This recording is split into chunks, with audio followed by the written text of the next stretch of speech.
तो खोया हुआ है, अपने ही ख्यालों में खोया हुआ है, पता नहीं क्या ख्याल चल रहे हैं, कुछ अजीब सा बिहेव कर रहा है। ये डोस्टोव्स्की दिखा रहा है कि ये जो बंदा है ये कुछ अजीब सा बंदा है, 2 दिन से खाना नहीं खाया है, कपड़े फटे हुए हैं, पता चल नहीं रहा क्या सोचना है क्या नहीं सोचना है, अपने आप से मन ही मन बुदबुदा रहा है, अपने आप से ही बातें कर रहा है, बुदबुदा सा रहा है। और फिर एकदम से इसको दिमाग में थॉट आता है कि नहीं नहीं नहीं, मैं ये नहीं कर सकता। क्राइम एंड पनिशमेंट, ये डोस्टोव्स्की का एक बहुत बड़ा वर्क है, और कहते हैं कि जो इंटरनेशनल फेम है दुनिया भर में, जो उनकी पहचान है डोस्टोव्स्की की, वो इसी किताब से बनी थी। वर्क उन्होंने बहुत अच्छा किया है आगे, ठीक है। जो उनका मैग्नम ओपस है वो तो ब्रदर कारामाज़ोव है, लेकिन पहली किताब ये थी जिससे दुनिया ने जाना, इंटरनेशनल फेम उनको इसी किताब से मिला। और ये वो भी किताब है जहाँ से उनकी राइटिंग्स में एक सीरियसनेस देखने को मिली, एक एग्जिस्टेंशियल जो क्वेश्चंस होते हैं लाइफ के, वो आपको यहाँ से इस बुक से देखने को मिलेगा। कोशिश रहेगी कि इस बुक को मैं पूरा कवर करूँ, मैं प्रॉमिस तो नहीं कर सकता बट कोशिश पूरी करूँगा। तो चलिए, आज ये पहला पार्ट है क्राइम एंड पनिशमेंट का। अब क्राइम एंड पनिशमेंट में क्या है कि जो सेंट्रल कैरेक्टर है वो लड़का है जिसका नाम है रश्कोलनिकोव। तो जो रश्कोलनिकोव है, स्टार्टिंग में दिखाया गया है कि कुछ परेशान सा है, बहुत दुखी सा है, और दुनिया से कट के रह रहा है, आइसोलेट हो गया है, 1 महीने से अपने कमरे में पड़ा हुआ है। और कमरा उसका कहाँ पे है, एक 5 फ्लोर की बिल्डिंग है, 5 फ्लोर की बिल्डिंग है, उसमें ऊपर वाले मंजिल पे रहता है। तो 1 महीना हो गया कमरे में अकेला पड़ा हुआ है, ठीक है, और भूखा है, 2 दिन 3 दिन हो गए खाना भी नहीं खाया है, कपड़े भी ऐसे ही है, चीथड़े से कपड़े पहने हुए हैं, फटे से कपड़े हैं, अकेला रह रहा है, दुनिया से कट के रह रहा है, किसी से बात नहीं करता। और उसको हो गया हाइपोकॉन्ड्रिया। हाइपोकॉन्ड्रिया का मतलब क्या होता है कि आदमी अपनी हेल्थ को लेके बहुत ज़्यादा टेंशन लेता है कि कुछ ख़राब तो नहीं हो जाएगा, कुछ ख़राब तो नहीं हो जाएगा मेरी हेल्थ को, हाइपोकॉन्ड्रिया हो रखा है। तो आज ये जब अपने घर से बाहर निकलता है, तो मैंने बोला ये ऊपर वाले फ्लोर पर रहता है, नीचे वाले फ्लोर पे इसकी मकान मालकिन रहती थी। ये मकान मालकिन से मिलना नहीं चाहता था, तो चुपके निकलता है। इसने रेंट भी नहीं दिया है, पेमेंट देना है इसको, किराया देना है, दिया नहीं है, और बात खाली पैसे की देने की नहीं थी। ये चाहता नहीं था कि वहाँ से निकले, क्योंकि मकान मालकिन मिल गई तो फिर फालतू के सवाल करेगी, बहुत सारे फालतू के सवाल जवाब करेगी। वो कहता है मैं इतना लोड ले नहीं सकता। तो चुपचाप से धीरे धीरे सीढ़ियों से उतरता हुआ ये वहाँ से निकल जाता है। अब जब निकलता है तो ये एक जगह जा रहा है। तो अब जिस जगह पे जाता है वहाँ से फिर सफ़र करता हुआ जाता है, तो जिस जगह पे पहुँचता है वो दिखाया गया है रशिया का शहर है सेंट पीटर्सबर्ग। तो उसका जो एरिया है वो बड़ा ही बेकार सा एरिया दिखाया है, बड़ी गंदगी सी है उस एरिया में, और बड़ी स्मेल सी आ रही है हर जगह, गर्मी बहुत ज़्यादा दिखाई गई है, बड़ी उमस सी हो रही है, और इसकी खुद की भी हालत खस्ता है। खाना वाना इसने खाया नहीं है, 2 दिन से इसने कुछ खाया नहीं है, इसको भूख भी लग रही है, कपड़े भी इसके फटे से हैं, बिल्कुल चीथड़े से हो रहे हैं, इसने हैट पहनी हुई है एक। तो आगे जा रहा है, उस एरिया से होते हुए जा रहा है, सेंट पीटर्सबर्ग का एरिया है। इतने में इसको ना एक आवाज़ आती है, एक आदमी है वो एल्कोहलिक है, शराब पी रखी है, उसको आवाज़ देता है जर्मन हैटर, जर्मन हैटर, यानी कि जर्मन हैटर, हैट पहनी थी इसने। तो इसको देख के एक आदमी आवाज़ देता है रश्कोलनिकोव को, जर्मन हैटर। और रश्कोलनिकोव जैसे ही सुनता है तो अपनी हैट को पकड़ लेता है। तो सोचता है यार इस आदमी ने मुझे मेरी हैट से पहचान लिया, और क्या मैं जर्मन तो लगता नहीं हूँ, और हैट को पकड़ लेता है, कहीं ये हैट मेरी कुछ ले ना जाए। उसको डर लगने लगता है। एक्चुअली उसको डर लग रहा था कि ये जो आदमी है इस पर अटैक ना कर दे, क्योंकि इस तरह के एरिया में था, और उस आदमी ने अल्कोहल भी पी रखी थी, इसको आवाज़ भी दे रहा है ऐसे। तो इसे डर लगता है कहीं ये मेरे पर अटैक ना कर दे, कुछ हो ना जाए, मेरी हैट ना ले जाए, हैट पकड़ लेता है। पर मन ही मन सोचता है कि यार ये हैट पहनना सही नहीं है, क्योंकि इसकी वजह से मैं लोगों की नज़रों में आ रहा हूँ।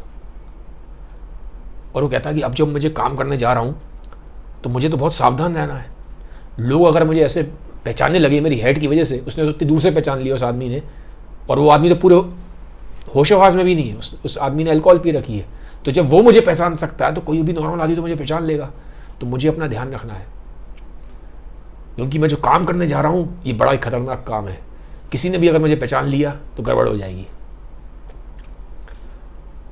तो फिर थोड़ा सा सुध-बुध आती है, फिर आगे चलता है, धीरे धीरे अपनी मंजिल पे पहुंच जाता है। वो मंजिल क्या थी? एक घर है, एक बड़ा सा अपार्टमेंट सा है, ठीक है, उसमें भी इसको ऊपर जाना है। और उस अपार्टमेंट में एक लेडी रहती है, वो एक ओल्ड लेडी है, एक बूढ़ी औरत है। और वो जो ओल्ड लेडी थी ना, वो पैसा देती थी कर्जे पे। रश्कोलनिकोव को पैसे की ज़रूरत थी। अब ये ऊपर चढ़ रहा है, उसके अपार्टमेंट तक जा रहा है, लेकिन हर चीज़ को ऑब्जर्व कर रहा है, अगल बगल माहौल कैसा है, यहाँ कितने लोग रहते हैं, क्योंकि वहाँ और भी लोग रहते थे, रेंट पे रहते थे, किराए पे रहते थे। थोड़ा भीड़ भाड़ वाला सा लग रहा है पूरा उसका अपार्टमेंट, और फैमिलीज़ भी रहती हैं, तो सबको नोटिस कर रहा है, यहाँ कौन रहता है, यहाँ कौन रहता है। धीरे धीरे करके वो ऊपर जाता है। अब ऊपर जा रहा है तो देखता है यहाँ से कुछ लोग सामान लेके उसके घर से बाहर निकाल रहे हैं। कुछ सामान को इधर उधर करने आए होंगे उस ओल्ड लेडी के घर पे, तो कुछ लोग सामान लेके जा रहे हैं।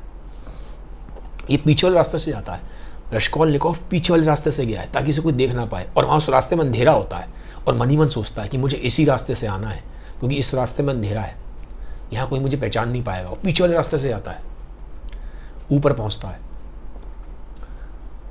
अब दरवाज़ा बंद होता है, नॉक करता है, खटकाता है। वो जो बूढ़ी महिला है वो बाहर आती है, दरवाज़ा खुलती है, थोड़ा सा देखती है। अब मैंने बोला कपड़े इसने पहने हुए हैं, फटे हुए कपड़े हैं, चीथड़े हो रखे हैं कपड़ों के, खाना वाना खाया नहीं है, हालत भी इसकी बड़ी अजीब सी हो रही थी। वैसे दिखने में अच्छा है रश्कोलनिकोव, हैंडसम है, एक अबव एवरेज हाइट है, डार्क आइज़ हैं, डार्क ब्राउन बाल हैं, और एक वेल बिल्ट है, लेकिन आज खाना नहीं खाया है, 2 दिन हो गए हैं, अजीब सी हालत है, सुध-बुध भी ठीक से नहीं है उसको, ये कुछ और ही ख्यालों में खोया हुआ है। तो पहुंच गया, दरवाज़ा खटकाता है। वो ओल्ड लेडी बाहर आती है, ऐसे दरवाजे देखती है, कहती कौन? तो कहता है मैं रश्कोलनिकोव। कहती रश्कोलनिकोव कौन? वो कहता है मैं पिछले महीने भी आया था आपके पास, मैंने आपको कुछ चीज़ें गिरवी रखी थी, पैसे लिए थे, तो थोड़ा सा मुझे पैसे की ज़रूरत है, तो मैं और कुछ आया हूँ आज गिरवी रखने। तो कहती है ठीक है, अंदर बुला लेती है। पहचानती थी उसको, वो कर्जे पे लोगों को पैसा देती थी इंटरेस्ट पे। तो कहती है अब क्या यहाँ पे तुम वो आए हो, लेने आए हो? कहता है कि ये कुछ घड़ी है मेरी, ये आप रख लो, मुझे पैसे की ज़रूरत है, मुझे आप पैसा दे दो। जब वो घड़ी देखती है तो कहती है मैं इसके तुम्हें 1.5 रूबल दूंगी। वो कहता है 1.5 रूबल? इसके तुम्हें 4 रूबल मिलने चाहिए, रशिया में रूबल चलता है। वो कहती है नहीं, 1.5 रूबल दूंगी, और तुमने पहले का जो वो था वो भी तुमने ठीक से इंटरेस्ट नहीं दिया है, तो अब मैं तुम्हें इस पे भी इंटरेस्ट लगा के दूंगी, उसमें से भी पैसे काटूंगी, 1.5 रूबल भी पूरा नहीं दूंगी, उसमें से भी पैसे काट के दूंगी। रश्कोलनिकोव को गुस्सा आ जाता है, पर वो क्या करे, पैसा चाहिए था, हालत बड़ी ख़राब है, गरीबी की हालत में जीवन जी रहा है, पैसे की बहुत ज़रूरत है। तो मन मार के कहता है ठीक है दो, बट अंदर से फ्रस्ट्रेट भी है। वो लेडी कहती है अच्छा यहाँ वेट करो, मैं अभी आती हूँ। तो वो दूसरे कमरे में चली जाती है। अब ये खड़ा हुआ है वहाँ पे, और ये उस कमरे को ऑब्जर्व कर रहा है रश्कोलनिकोव। यहाँ पे ये सामान रखा है, यहाँ पे सोफ़ा रखा है, यहाँ टीवी रखा है, यहाँ ये रखा है, यहाँ खिड़की है, यहाँ ये है, यहाँ वो है, ठीक है। तो बड़ा केयरफुल होकर ढूंढ रहा है, चीज़ें देख रहा है, यहाँ पे क्या है, यहाँ पे क्या है। ये तो बड़ा घर, उसको लगता है साफ़ सफाई हो रखी है, लगता है कहीं ना कहीं इस लेडी के साथ एक लेडी और रहती थी, उसी की बहन रहती थी, उसको लगता है कि उसकी बहन ने इतनी साफ़ सफाई रखी होगी। तो देख रहा है, ऑब्जर्व कर रहा है। इतने में वो जो ओल्ड लेडी है वापस आती है, वो कहती है पकड़ो पैसे। तो पैसे ले लेता है, फिर पूछता है जाते टाइम कि आपके साथ आपकी एक छोटी सिस्टर भी रहती है ना? तो कहती है हाँ रहती है, तुम्हें क्या करना, तो अपना काम से काम रखो। वो कह रहा नहीं मैं तो जी ऐसे ही पूछ रहा था। तो कहती है तुम अपने काम से काम रखो। अब फिर कहता है अच्छा मैं एक चीज़ और लेके आऊँगा अगली बार, तो आप मुझे बताओ कितने पैसे दोगी। तो वो कहती है जब लेके आओगे तभी बात करेंगे इस चीज़ के बारे में। तो अब ये क्या कह फिर वो उसको कहती है कि अब तुम जाओ। अब रश्कोलनिकोव फिर वहाँ से निकल जाता है। अब जब फिर सीढ़ी उतर के वापस आ रहा है तो उसको ना फिर थोड़ी देर के लिए सब ब्लैंक हो जाता है, माइंड एकदम ब्लैंक हो जाता है। आगे जाता है तो लोगों से इधर उधर से लोग आ रहे हैं, कोई यहाँ धक्का लग रहा है, कभी यहाँ धक्का लग रहा है, उसे पता ही नहीं है, होशो हवास में ही नहीं है वो, उसके साथ क्या हो रहा है। थोड़ी देर आगे जाता है तो एक धक्का लगता है बड़ी तेज, तब थोड़ा सा होश आता है कि अरे क्या हुआ। तो खोया हुआ है, अपने ही ख्यालों में खोया हुआ है, पता नहीं क्या ख्याल चल रहे हैं, कुछ अजीब सा बिहेव कर रहा है। ये डॉस्टोवस्की दिखा रहा है कि ये जो बंदा है ये कुछ अजीब सा बंदा है, 2 दिन से खाना नहीं खाया है, कपड़े फटे हुए हैं, पता चल नहीं रहा क्या सोचना है क्या नहीं सोचना है, अपने आप से मन ही मन बुदबुदा रहा है, अपने आप से ही बातें कर रहा है, बुदबुदा सा रहा है। और फिर एकदम से इसको दिमाग में थॉट आता है कि नहीं नहीं नहीं, मैं ये नहीं कर सकता, मैं ये नहीं कर सकता, मैं कैसे ख्याल लेके आ रहा हूँ अपने दिमाग में, मेरे दिमाग में मेरे दिल में ऐसे ख्याल आ भी कैसे सकते हैं, इतने नीच विचार ये कैसे आ गए मेरे अंदर, ये नहीं हो सकता, मैं कर ही नहीं सकता, ये इतने बकवास थॉट, इतने नीच विचार, इतने ईविल थॉट्स नहीं कर सकता मैं, ये सोचता है वो, कोस रहा है अपने आप को, अपने आप से लड़ रहा है, एक जंग सी चल रही है उसके अंदर, अपने आप से खोया हुआ है, समझ में नहीं आ रहा दुनिया में क्या हो रहा है। अब भूख लगी बहुत तेज, शरीर जवाब दे रहा है। तो आज पहली बार ये जाता है एक बार में, एक शराब खाने में। तो वहां जाता है, पहली बार गया है वो, आज तक गया नहीं है रश्कोलनिकोव, कभी नहीं गया जिंदगी में, पर आज पहली बार वहां गया, बार में जाता है। अब बार में उतरता है तो साइड में सीढ़ियां होती हैं, वो बेसमेंट में है बार, तो सीढ़ियों से उतरता है नीचे, सीढ़ियों से उतरता है नीचे, तो कुछ लोग वहाँ से निकल रहे होते हैं, उनको देखता है, पहली बार उसने देखा कि बार का माहौल ऐसा होता है। अब नीचे आके बैठा, वहाँ पे सीट ली, वहाँ पे आके बैठता है, अब देखता है वहाँ लोगों को माहौल कैसा है, बियर एक पीता है, थोड़ा सा ब्रेड खाता है।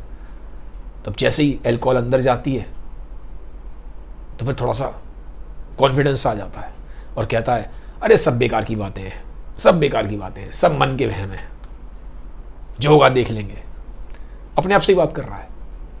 थोड़ी देर पहले तक कह रहा था ऐसा कैसे हो सकता है, मैं ऐसे थॉट्स ला कैसे सकता हूँ, इतने ईवल थॉट्स एक आदमी के अंदर कैसे आ सकते हैं, मैं ऐसा नहीं हूँ। जैसे ही उसने बियर पी तो कहता है अरे सब मन की बातें, सब बेकार की बातें। तो चेंज हो रहा है, कुछ माइंडसेट में चेंज आ रहा है, एक अजीब सा कॉन्फिडेंस आ गया। जिन चीज़ों को पहले ईवल बोल रहा था अब उनको कह रहा है अरे कुछ नहीं होता, सब सही है।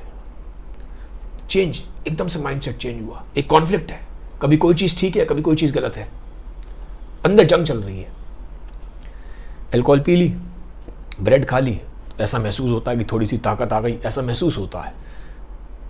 तो वहाँ पे देख रहा है बाकी लोग कैसे हैं, तो देखता है एक आदमी है, वो थोड़ा ऐसे करके लेटा हुआ है और फिर कुछ बातें कर रहा है, अपने आप से ही बोले जा रहा है। एक आदमी नींद में, लेकिन नींद में ही कुछ बुदबुदाया जा रहा है, कुछ बोले जा रहा है। फिर थोड़ी देर बाद आँख खुल जाती है, फिर नींद से उठता है, फिर कुछ बुदबुदाता है। तो अजीब सा उसको लगता है कि कैसे है यहाँ पे, क्या हो क्या रहा है, अजीब सा माहौल है, कैसा माहौल है। बट फिर उसको एक एक्सेप्टेंस आती है कि शायद ऐसा ही होता होगा। अब वहाँ पे एक आदमी बैठा हुआ था सामने, बिल्कुल उसके सामने। उस आदमी का नाम था मरमेडलोफ। तो वो उसको बहुत देर से देख रहा है, रश्कोलनिकोव को, और रश्कोलनिकोव भी उसको देख रहा है। दोनों की आंखें मिलती हैं। तो रश्कोलनिकोव को थोड़ा अजीब सा लगता है, ये आदमी मुझे क्यों देख रहा है, और वो आदमी 50 साल से ऊपर का आदमी है। और ऐसा लग रहा था कि वो आदमी इससे बात करने की कोशिश करना चाह रहा था। तो थोड़ी देर बीत जाती है, थोड़ी देर बाद क्या होता है, वो आदमी खुद ही रश्कोलनिकोव से बात करना शुरू कर देता है। वो कहता है तुम, मुझे लग तो नहीं रहा मेरे एक्सपीरियंस से, क्योंकि वो आदमी ना काफ़ी ज़्यादा अल्कोहल पीता था और बहुत पहले से पी रहा था। वो क्रोनिक ड्रिंकर था, तो लगभग रोज ही आता था और बहुत लंबे समय से पी रहा था अल्कोहल। उसका चेहरा भी इस तरह का है, थोड़ा चेहरा पीला पड़ा हुआ है, आंखें सूजी हुई हैं, और उसका भी हुलिया ख़राब सा है। कोट पहन रखा है, कोट भी फटा सा कोट है, अंदर शर्ट पहनी है, जो शर्ट पहनी है उसमें बटन ही नहीं है, खाली एक बटन है मुश्किल से, कोट का भी एक ही बटन है। मतलब उससे मालूम पड़ रहा है उस आदमी की भी हालत बहुत खस्ता थी, बहुत खस्ता हालत में था, पुअर कंडीशन में था वो आदमी भी। तो ये मालूम पड़ रहा है। जब बात करता है रश्कोलनिकोव से तो स्टार्टिंग ये कहता है कि तुम देखने से तो ऐसा लगता है कि तुम अल्कोहल पीते नहीं हो, और देखने से तो बड़े पढ़े लिखे लगते हो। तो रश्कोलनिकोव कहता है कि हाँ, आपने ठीक पहचाना, मैं अल्कोहल नहीं पीता और मैं एक स्टूडेंट हूँ, मैं भी पढ़ाई कर रहा हूँ। अब जो मर्मेडोलॉव है वो अपने बारे में बताना शुरू करता है। वो कहता है कि जी मैं एक क्लर्क हूँ और पहले मैं नौकरी करता था, लेकिन अब जो है मेरी बड़ी बुरी हालत हो गई है। बुरी हालत कैसे हो गई है कि तो मानोगे नहीं, मैं 4 रातों से एक बोट में, वहाँ पे पीटर्सबर्ग में एक नदी थी नेवा रिवर। वो कहता है उस नेवा रिवर के पास एक बोट में मैं सोता हूँ जाके, और वहाँ पूरी घास ही घास होती है। एक्चुअली में इस टाइप का वहाँ पहले ज़माने में कल्चर था कि जितने भी मोस्टली जो पुअर पीपल थे वो आके उस बोट में वहाँ पे सोते थे। जिनके पास भी घर नहीं था, जो होमलेस लोग थे, वो ऐसे रात को जाके वहाँ उन बोट्स में सोते थे। ठीक है, तो उसके अभी भी उसके कपड़ों पे ना घास सी लगी होती है। वो जो पूरा जो उसने कपड़े वपड़े पहने वहाँ घास वास सब लगी हुई है। तो उससे मालूम पड़ता है कि जो उसकी हालत है आदमी की बड़ी ख़राब है, फाइनेंशियली बहुत स्ट्रगलिंग कंडीशन है उसकी। तो अब होता क्या, जब वो बात कर रहा होता है ना, तो वहाँ पे और लोग हैं, जो उस बार का ओनर है वो भी आ जाता है, 1-2 लड़के भी वहाँ पे होते हैं। तो सब उस पर थोड़ा सा हंसना शुरू कर देते हैं, जैसे कि वो जानते ही हो उसको कि वो रोज़ ही इस टाइप की बातें करता है और रोज़ ही किसी न किसी को पकड़ लेता है बात करने के लिए। जो बार का ओनर है वो उससे कहता है, मर्मेडोलॉव से, कि तुम कुछ काम क्यों नहीं करते, तुम बातें करते हो इतनी, काम क्यों नहीं करते। वो उसकी बात पे ध्यान नहीं देता मर्मेडोलॉव। वो रस्कोल्निकोव से बात करता है। वो कहता है क्या मुझे अच्छा लगता है क्या कि मैं काम नहीं करता? क्या मेरे हाथ में है कि मैं काम ना करूं? वो बोलता है उसको, रस्कोल्निकोव को। उन पे ध्यान ही नहीं दे रहा। ये बात बार के ओनर ने बोली थी, पर वो ध्यान नहीं दे रहा। वो बात रस्कोल्निकोव से ही कर रहा है। वो बोल रहा है कि मेरे हाथ में नहीं है कि मैं काम करूं या काम ना करूं। वो कहता है मेरी कंडीशंस ऐसी है, मेरी सर्कमस्टेंसेस ऐसे है कि मुझे यहाँ पे आके ऐसी कंडीशंस पे लाके उन्होंने खड़ा कर दिया है। और वो फिर बताता है कि मजबूरी में उसकी डॉटर को एज अ सेक्स वर्कर काम करना पड़ता है। ह्यूमिलेटेड महसूस करता है, बहुत फ्रस्ट्रेटेड और बहुत परेशान महसूस करता है। तो बहुत दुखी है वो, जो लाइफ की सर्कमस्टेंसेस हैं उनसे। तो यहाँ पे जो मर्मेडोलॉव है वो रस्कोल्निकोव को अपनी लाइफ के सर्कमस्टेंसेस के बारे में बताता है। अब आगे कहानी कहाँ जाएगी, कैसे जाएगी, ये हम पार्ट 2 में बात करेंगे।